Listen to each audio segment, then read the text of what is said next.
आपको इन्वॉल्व करना पड़ेगा, ठीक है। तो ये आप चीजों को थोड़ा सा कॉम्प्लिकेट कर रही हो।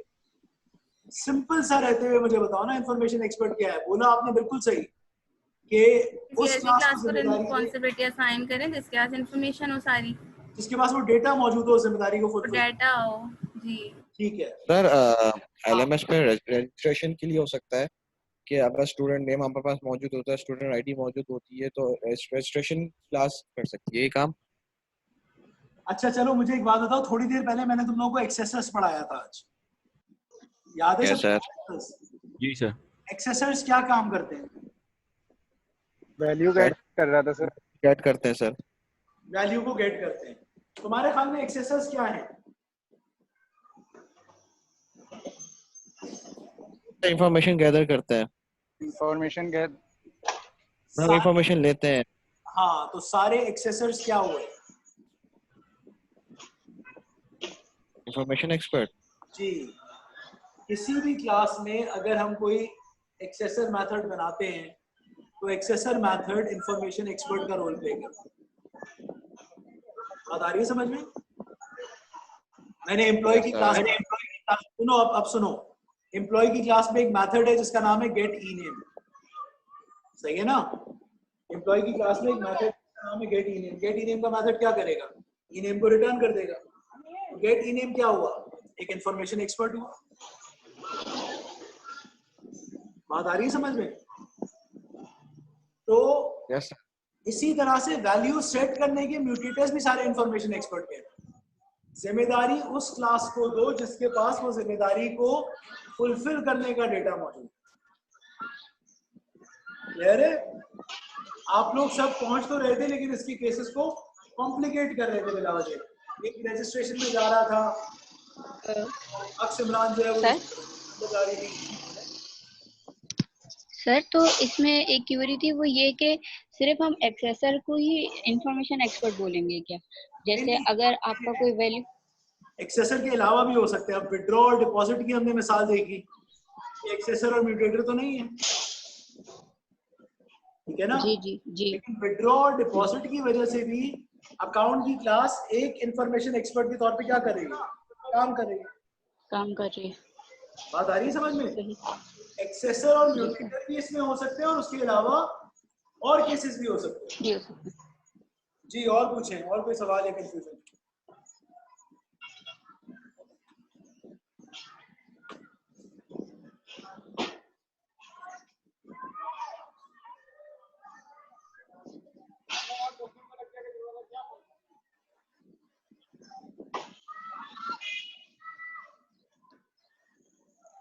जी और कोई सवाल जहन में आता है तो पूछो।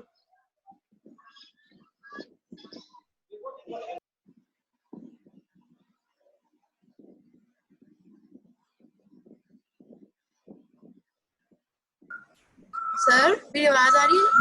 जी आ रही है, बोले।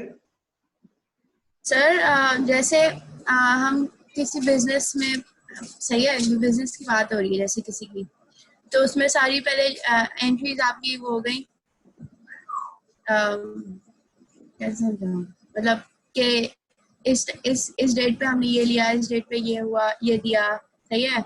और फिर एंड में, फिर हमें एंड ऑफ द ईयर हमें पता चला कि इसमें प्रॉफिट हुआ या लॉस हुआ, तो ये भी इसकी एग्जांपल होगी या नहीं? बेटा बिजनेस के अंदर लॉस या प्रॉफिट कैलकुलेट करने के लिए तो कोई एक पैरामीटर इस्तेमाल नहीं हो रहा होगा ना, बहुत सारी चीजें इस्तेमाल हो रही होंगी।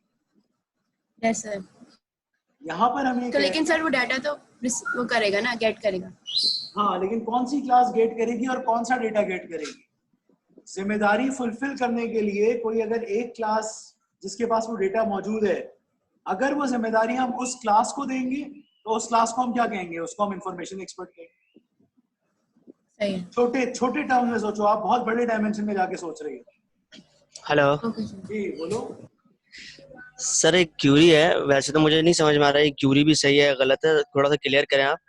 वो ये कि इंफॉर्मेशन एक्सपर्ट को तमाम वो जिम्मेदारियां दी जाएं जिसको फुलफिल कर सकता है। इतनी बात दुरुस्त है ना सर?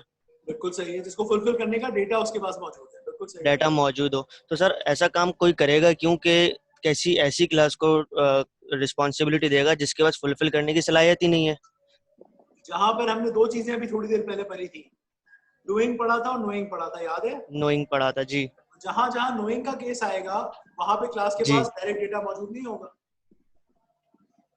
सर वो बात तो क्लियर है, लेकिन सवाल ये है कि डाटा उसके पास जब मौजूद नहीं है तो कोई भी ऐसा प्रोग्राम क्यों डेवलप कर रहा होगा कि जिससे उसको कोई फायदा ना मिले। क्योंकि प्रोग्राम ऐसे ही डेवलप होते हैं। आप लोग कौन से कोर्स रजिस्टर कर सकते हैं? आप तमाम लोग कोर्सेज जिसके लिए एलिजिबल है। इसके लिए एलिजिबल है, तो हमने आपको डायरेक्ट कोर्सेज तो नहीं दिया हुआ ना।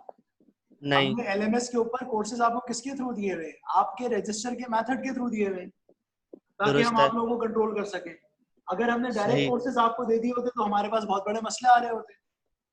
सही तो रियल एनवायरनमेंट में प्रोग्रामिंग तो इसी तरीके से होती है कि हर क्लास के पास उस डेटा का डायरेक्ट एक्सेस नहीं होता जिसकी उसको जरूरत होती है। सही। सही है? तो सर मतलब कहने का मकसद ये है कि बेस्ट प्रैक्टिस के अंदर से आता है। अगर हम इस चीज को फॉलो नहीं करेंगे तो आगे जाके हमें कंफ्यूजन या फिर मसले मसाइल का हाँ, सामना करना पड़ेगा। बिल्कुल बिल्कुल। अगर हम ऐसी क्लासेस को जिम्मेदारी देंगे जिसके पास डेटा डायरेक्ट मौजूद नहीं है और फिर भी वो जिम्मेदारी हम उसको देंगे, तो हम अपने सिस्टम पे बहुत सारी जगहों पे कॉम्प्रोमाइज करेंगे। वो क्या क्या दुरुस्त कॉम्प्रोमाइज है। होगा वो हम आगे जाके पढ़ेंगे कि वो सही कॉम्प्रोमाइज क्या सही। क्या हो सकता है। गुड, अच्छा सवाल है जी। और कोई सवाल?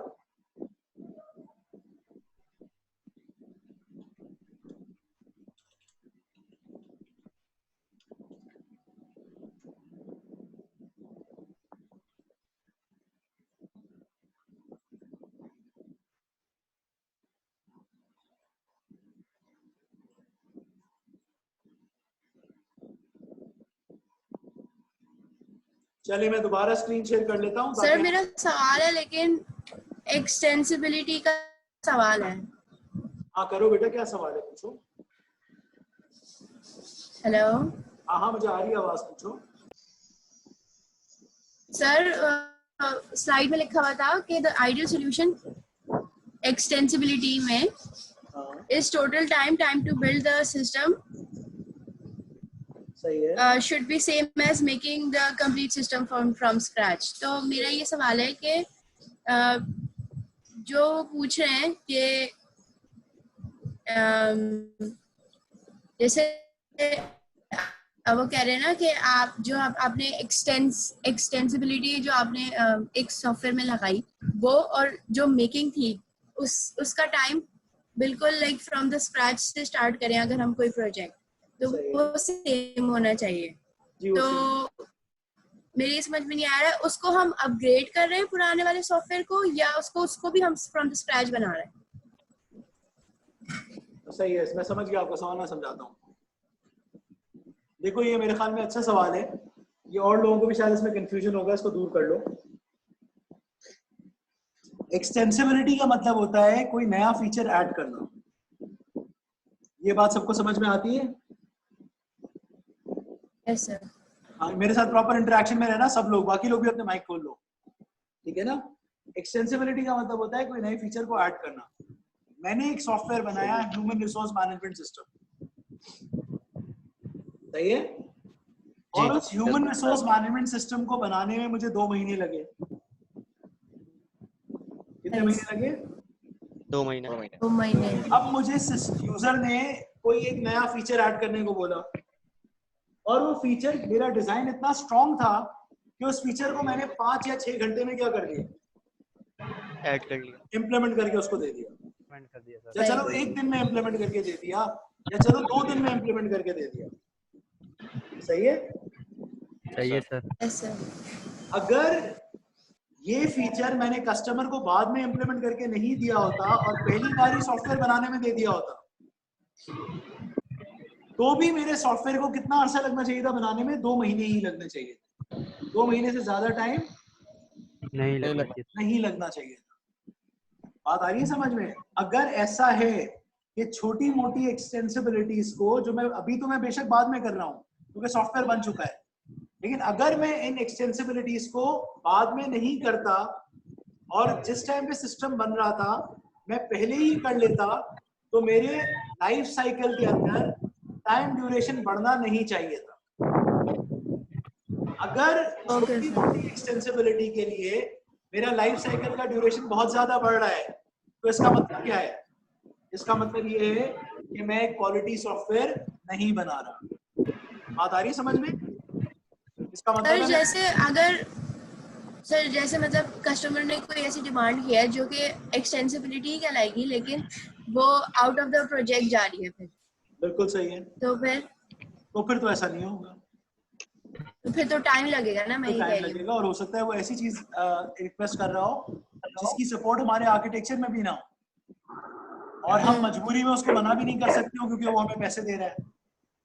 एग्जैक्टली। तो फिर इसका सॉल्यूशन क्या होगा? उसका सोल्यूशन ये होगा कि सॉफ्टवेयर को चेंज करें आप, उसका तो कोई सोल्यूशन नहीं होगा। फिर एक्सटेंसिबल कहलाएगा नहीं कहलाएगा? डिपेंड करता है, नहीं अगर वो कहलाएगा फीचर ऐसा है कि मैंने बेस्ट प्रैक्टिसेस और बेस्ट डिजाइन बनाया था, लेकिन उसके बावजूद कस्टमर की रिक्वेस्ट ऐसी है, सही है ना, कि वो मुझे फुलफिल करनी पड़ रही है, लेकिन मैंने सही सोच के बनाया था, सही है, तो सॉफ्टवेयर बिल्कुल एक्सटेंसिबल होगा, लेकिन वो कस्टमर की रिक्वायरमेंट ऐसी होगी कि उसकी वजह से मुझे कॉम्प्रोमाइज करना पड़ेगा। और हमारा पर master, extensibility depends on the customer ना, कि वो चाहता है या नहीं चाहता। हाँ बिल्कुल सही, extensibility is requested by the customer and accommodating the extensibility is dependent upon the architecture that we have created. But sir cost में अफेक्ट नहीं पड़ेगा? बिल्कुल पड़ेगा।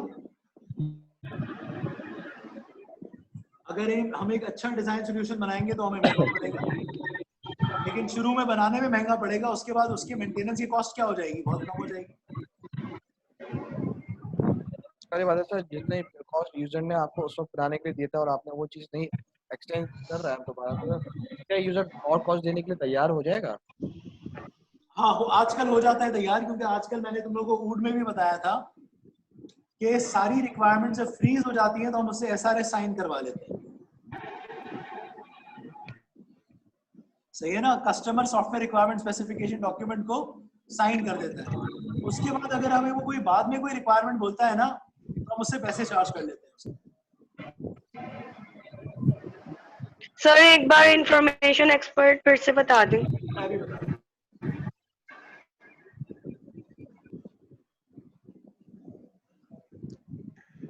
सर जी सर मेरा इंफॉर्मेशन एक्सपर्ट से एक सवाल है।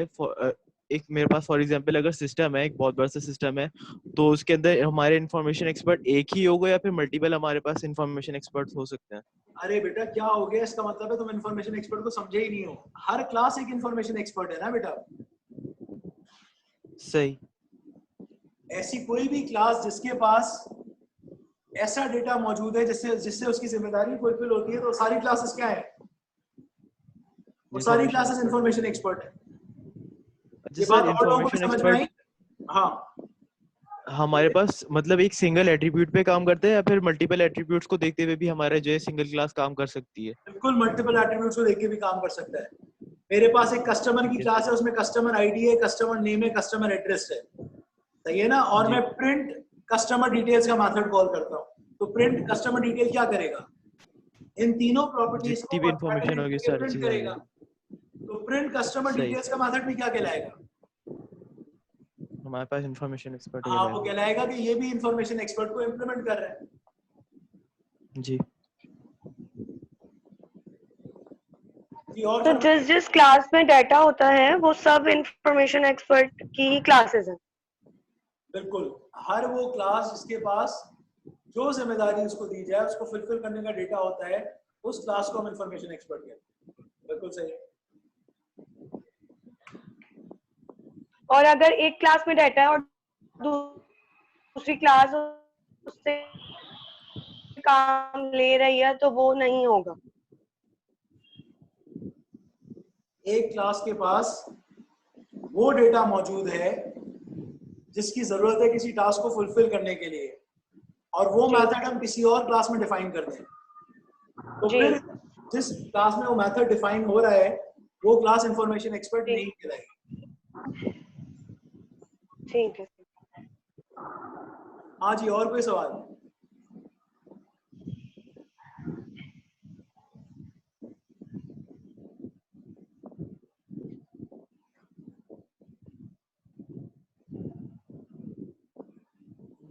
जी, कोई और कंफ्यूजन है या कोई और सवाल है तो पूछे, you are more than welcome to ask.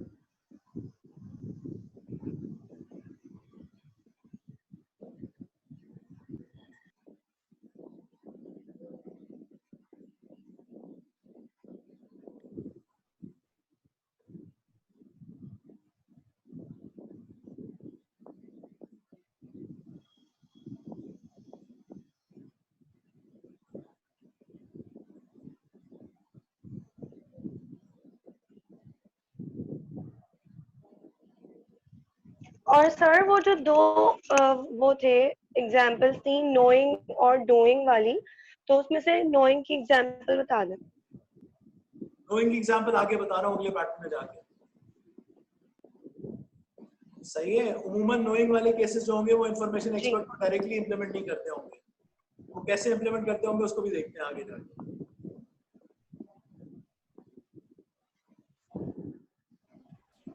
Sir एक एग्जांपल है हाँ बोले। कि मुझे लॉगिन की इम्प्लीमेंटेशन करनी है, तो मैं किसी ऐसी क्लास में करूंगा जिस क्लास में यूजर की जो प्रॉपर्टीज हैं वो मुझे मिलें, ठीक है। और या तो फिर वो क्लास जो है वो रजिस्टर्ड यूजर की क्लास से रिलेशन उसने बनाया हो, तो ये रिलेशन होगा, ये नोइंग कहलाएगा या नहीं कहलाएगा? फिर से सवाल करो, मैं सही समझ नहीं पाया क्या करें। सर मुझे लॉगिन की इम्प्लीमेंटेशन करनी है, ठीक सही है। है। मैं किसी ऐसी क्लास में करूंगा जहाँ पे मुझे यूजर की प्रॉपर्टीज मिले, जैसे कि यूजर नेम, यूजर आईडी वगैरह, वो सारी प्रॉपर्टीज उस क्लास में हो, ठीक है। तो और वो क्लास रजिस्टर्ड यूजर की क्लास से वो रिलेशन उसने बनाया हुआ हो, तो ये जो रिलेशन होगा ये नोइंग होगा। देखो, अगर लॉगिन की जिम्मेदारी देनी है ना तो बेहतर है कि लॉगिन की जिम्मेदारी तुम यूजर की क्लास को दो। सही सही है ना, क्योंकि उसके पास यूजर नेम और पासवर्ड मौजूद है। तो इन्फॉर्मेशन एक्सपर्ट हमें कहता ही है कि जिम्मेदारी उस क्लास के दो जिसके पास उसका डेटा मौजूद है। तो यानी एक ही क्लास में रहते हुए काम करूँ। हाँ, एक क्लास में। ठीक। जी, और कोई सवाल?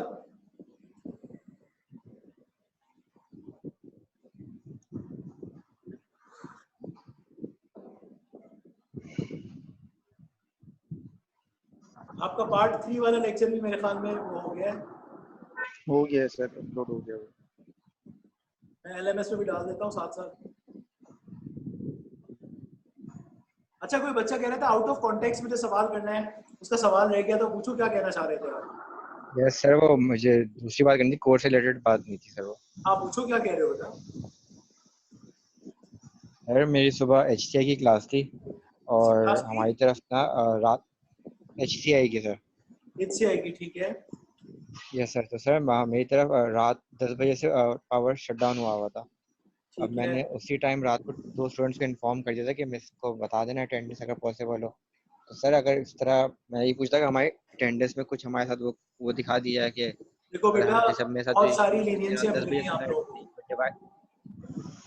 सर मैं मार्क्स की तो बात भी नहीं कर रहा, लेकिन सर ये है कि रात जैसे 10 बजे से लाइट नहीं है, मैं डिवाइसेस भी चार्ज नहीं थी, तो मैं किस तरीके से अटेंड करता सुबह क्लास। चलो थोड़ा सा आप टीचर्स के साथ कॉम्प्रोमाइज करो। देखो, तुम्हारे अम्मा अब्बा भी अब आई एम श्योर के आने जाने का जो खर्चा है वो तो बच रहा होगा, ठीक है।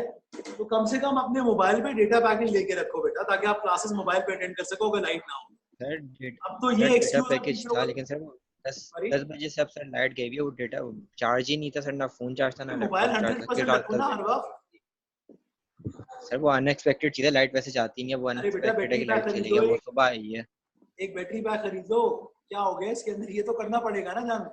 ये तो छोटे छोटे खर्चे नहीं आप सर, तो। मैं ये बताना चाह रहा हूँ जैसे कि इतनी लंबी वे अनएक्सपेक्टेड था ना, अब जैसे सुबह तक गई भी है, तो सर उसमें तो मैं एटलीस्ट भाई, चीज़ को मैंने अंडरस्टैंड आपके करना सारे चाहिए। टीचर्स को बता दिया है कि पहले सेशन की जो 2 सेशन है उसमें कोई ऑप्शन मार्क नहीं होगा। इसके बाद से अब जो है अटेंडेंस रखना ठीक है शुरू होगी, ठीक है। तो 2 क्लासेस का आप लोगों को फेवर ठीक मिल है सर। जाएगा। अगर शुरू की 2 क्लासेस में कोई प्रॉब्लम था तो उसके अलावा नहीं मिल सकता, ठीक है सर। ठीक है। तो बस इसका ख्याल रखें।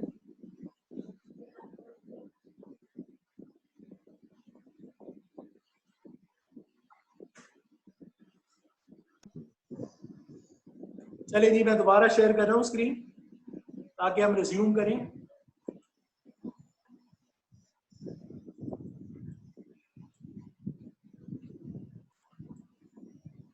हाँ जी, और कोई सवाल इंफॉर्मेशन एक्सपर्ट में? इसको पढ़ें, ये भी इंफॉर्मेशन एक्सपर्ट के बारे में।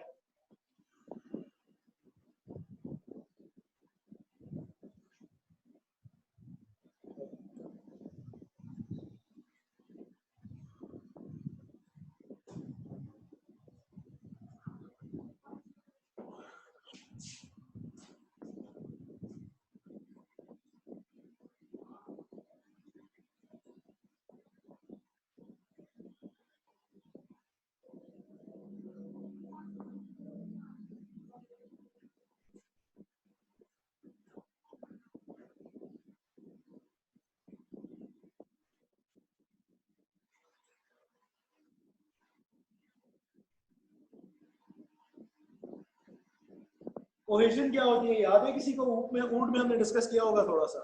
यस सर, आपने बताया थी सर कि पॉसिबल नहीं होता कि हम 100% कोहेसिवनेस अचीव कर सके, क्योंकि कहीं ना कहीं पे हमें इश्यूज आते हैं। हाँ, कोहेजन का मतलब होता है क्लास की एक मेजर थीम है। अगर एक क्लास में एक से ज्यादा थीम्स हैं तो इसका मतलब है वो क्लास कोहेसिव क्लास नहीं है, वो क्लास कोहेसिव क्लास नहीं है अगर उसमें एक से ज्यादा थीम्स हैं। जी सर। तो कोहेसिव क्लास बनाने का एक जो रूल ऑफ थंब होता है प्रैक्टिकल इंप्लीमेंटेशन में, वो क्या होता है? वही होता है ऐसी क्लास जिसकी प्रॉपर्टीज और मेथड्स आपस में इंटर रिलेटेड होंगे। ऐसी क्लास जिसकी प्रॉपर्टीज और मेथड्स आपस में इंटर रिलेटेड होंगे, वो क्लास हमेशा कोहेसिव क्लास होगी।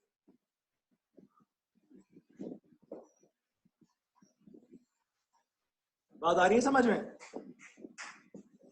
यानी क्लास में वही मेथड्स होंगे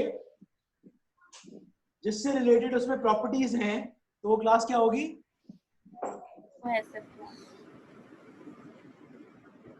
वो क्लास हमेशा कोहेसिव क्लास होगी। अगर हम इंफॉर्मेशन एक्सपर्ट को इंप्लीमेंट करेंगे तो हम हमेशा किसको प्रमोट कर रहे होंगे? हम कोहेजन को प्रमोट कर रहे होंगे। क्लियर है? अच्छा, अगर सर एक दफा दोबारा बता दी गई वाली बात। चलो, कोहेजन मैंने आपसे कहा कि क्लास की एक मेजर थीम हो, एक से ज्यादा थीम ना हो। पहली बात मैंने ये कही, ये बात समझ में आती है सबको? जी सर। दूसरी बात मैंने कही, क्लास को कोहेसिव बनाने का तरीका ये होता है कि उस क्लास में प्रॉपर्टीज और मेथड्स आपस में इंटर रिलेटेड हों। जितनी प्रॉपर्टीज और मेथड्स क्लास में इंटर रिलेटेड होंगे, क्लास उतनी कोहेसिव होगी। ये बात समझ में आती है? जी सर। इस बात पे कितने लोग जी कह रहे हैं? जी सर। आती है, वेरी गुड। अब इंफॉर्मेशन एक्सपर्ट हमें क्या कहता है?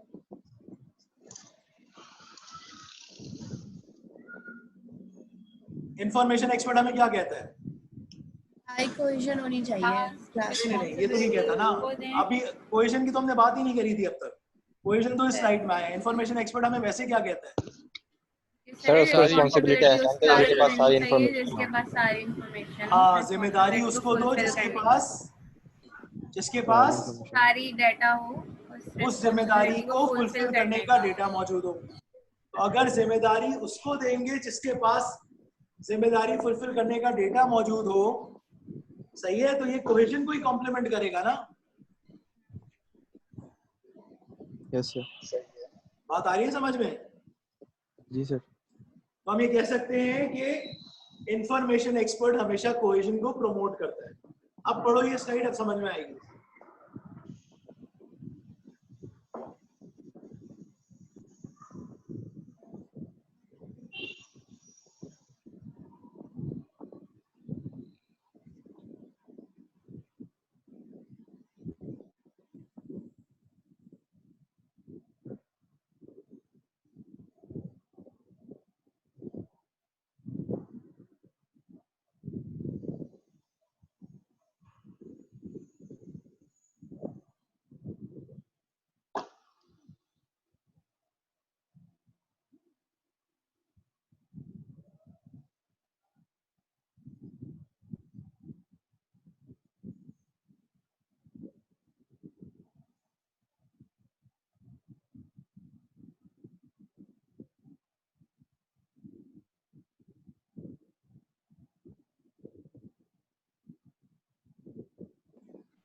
हाँ जी, पढ़ ली स्लाइड?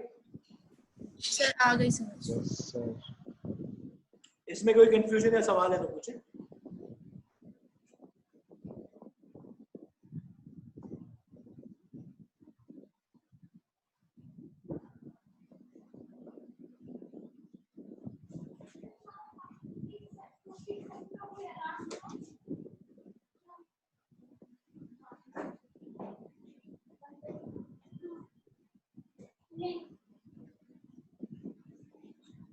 तो कह रहे हैं cohesion is improved since information needed for the responsibilities closely related to the responsibility itself. ये जुमला समझ में आता है सबको? जी सर। रिस्पॉन्सिबिलिटी उसी क्लास को दे रहे हैं जिसके पास डेटा मौजूद है, सही है ना? तो दोनों जी डेटा और मेथड आपस में इंटर रिलेटेड है, यानी प्रॉपर्टी और मेथड आपस में इंटर रिलेटेड है। और हमने क्या निशानी पढ़ी है? हमने निशानी पढ़ी है कोहेसिव क्लास बनाने की, ऐसी क्लासेस जिसमें प्रॉपर्टीज और मेथड्स आपस में इंटर रिलेटेड हो। तो इंफॉर्मेशन एक्सपर्ट इस चीज को हमेशा प्रमोट करता है। तो इंफॉर्मेशन एक्सपर्ट वाली क्लास हमेशा हाईली कोहेसिव क्लास होगी। सही है? दोबारा से पढ़ो, कोई सवाल जहन में आते हैं तो पूछो मुझसे।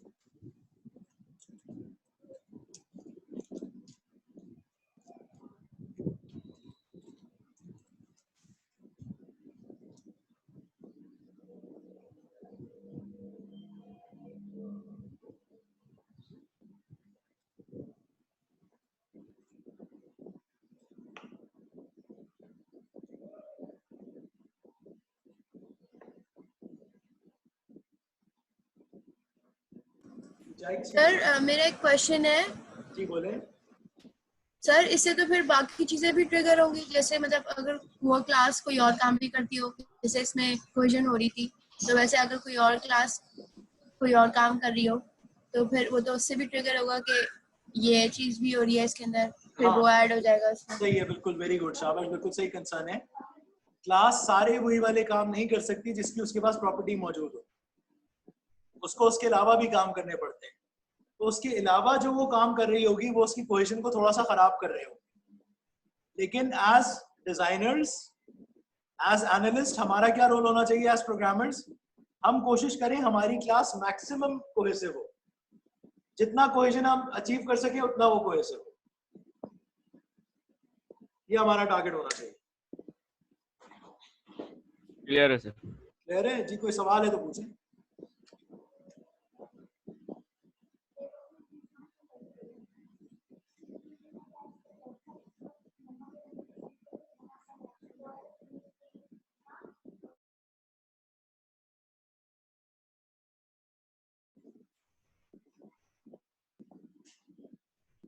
चलें जी, आए फिर क्रिएटर पढ़ें अगर ये क्लियर है तो।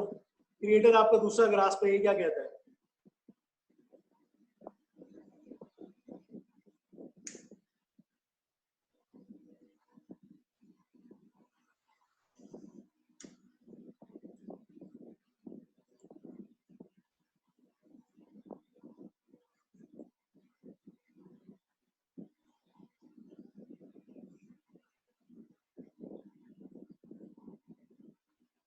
चलें 10 मिनट रह गए, मेरे ख्याल में हमारा आखिरी सेशन ही होगा।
हाँ जी, कुछ समझ में आया?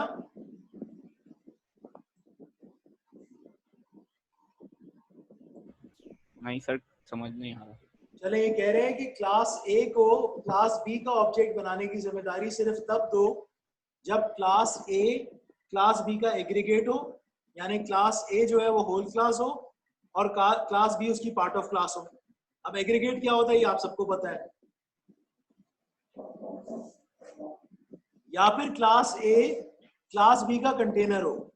एग्रीगेशन में वैल्यू की जो रिलेशनशिप होता है उसको हम कंटेनमेंट भी कहते हैं। सही है? जी सर। तो ये कह रहे हैं ए को बी का ऑब्जेक्ट बनाने की जिम्मेदारी सिर्फ तब दो जब क्लास ए क्लास बी का कंटेनर हो, यानी उसकी होल क्लास हो। उसके अलावा ये जिम्मेदारी उसको ना दो। ठीक है, ये बात समझ में आती है? जी सर से क्लियर है। तो यहाँ Yes, पे sir. wind और up सर फिर हाँ, बोलिए। अगर ए रिस्पॉन्सिबल ना करे, रिस्पॉन्सिबिलिटी नहीं ले तो वो सी को दे दे। हाँ तो किसी वो और ये क्लास बोल को दे दो। वो क्या होता है, इसको पूरा एक केस स्टडी बना के इसको डिस्कस करेंगे अगली क्लास में। इसके लिए मुझे थोड़ा टाइम चाहिए होगा। हम यहाँ पे लेक्चर को क्लोज करते हैं, मैं आप लोगों की अटेंडेंस लगा दूं, फिर इंशाल्लाह अगली क्लास यहाँ से शुरू करते हैं, ठीक है? जो भी हमने अब तक पढ़ा है इसका वाइवा अगली क्लास में हो सकता है, तो आप लोग प्रिपेयर होके आइए। और अगली क्लास में मैं किसी का माइक वाइक का एक्सक्यूज नहीं सुनूंगा,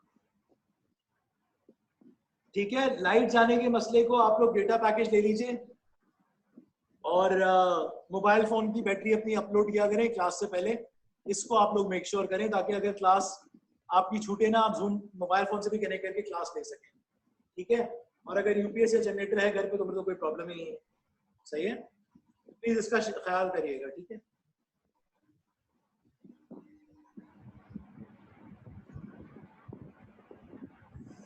चलिए जी, we'll wind up the class over here. Let me take the attendance.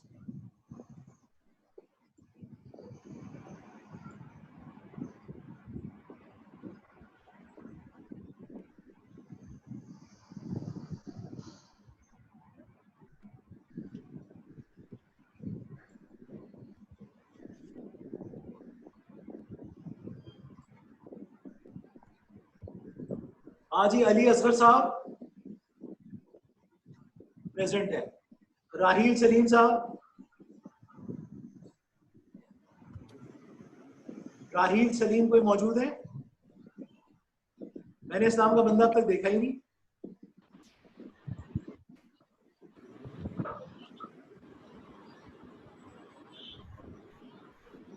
नहीं है ना राहील सलीम?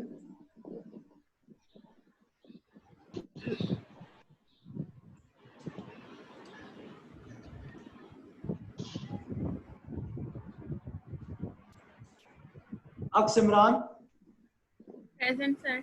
उसामा जाहिद, उसामा जाहिद मौजूद है। Usama bin Anwar, present. Hafiz Faiq, present sir. Kaneez Sakina, Ali Asim. Ali Asim sir आया था अभी कहाँ चला गया? सर, अभी तो चैट में नहीं है फिलहाल। अलीजा इमाम,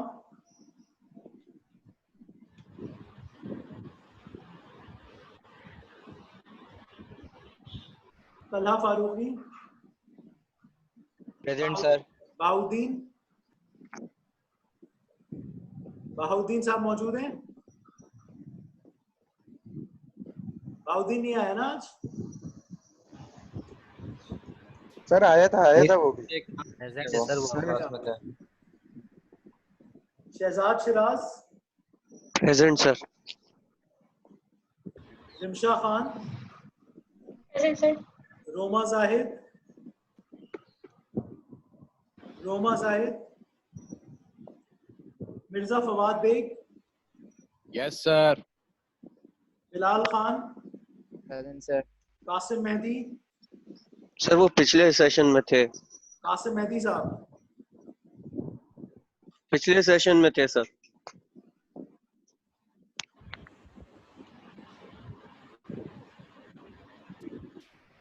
अच्छा। Hassan Umar, Hassan Umar, present sir. Ilsa, yes sir present. Ilsa, Daniyal Javed, Kanza, Hassan Siddiqui, present. Riba, Bushra, Askari, present sir. Present sir. हास, हादी, रुहेल, रुहेल नहीं आए हुए? सैयद रुहेल शाह और फहद खान। बात तो आया है सर। रुहेल नहीं आया हुआ ना? चलिए ठीक है बेटा, तो अगली क्लास में प्लीज वाइवा के लिए तैयारी कर आइएगा। और माइक्स वगैरह मेक श्योर करिएगा कि आप लोगों के चल रहे हो, सही है? चलें जी, अल्लाह हाफिज, टेक केयर।